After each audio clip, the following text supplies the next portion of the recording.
नाज़रीन अवामी न्यूज़ में खबरों सिलसिलो जारी है। वक्त शिकारपुर में खबर ईंदा शिकारपुर लग गोठ दाद मोहम्मद शहर मिर्जा बंद जा रहवासी स्कूल गैस बिजली रोड रस्तन की सहूलतुन का महरूम सरापा एहतजाज 500 घरन ते मुश्तमिल गोठाणन वाहिद बख्श शहर गुलाब खान शहर बेन मीडिया आडो दाईंदे चयो त असांजे लाइ वोट का कोई उम्मीद करे न अचे।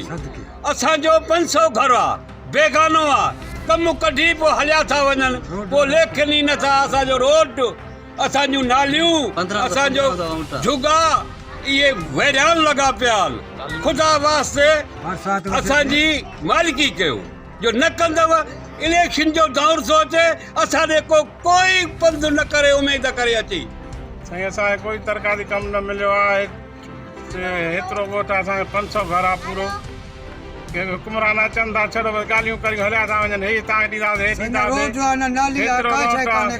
हेतिरो टाइम थियो असांखे पुराणो को क़दीमी ॻोठ आहे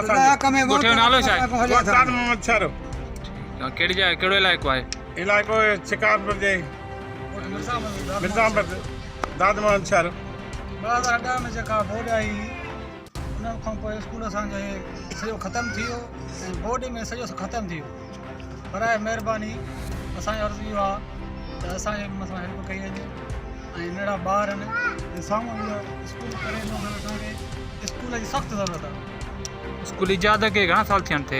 तक़रीबन 1993 में ठहियो 2010 वारी बोर्ड में ख़तमु थी वियो। शागिर्द घणा?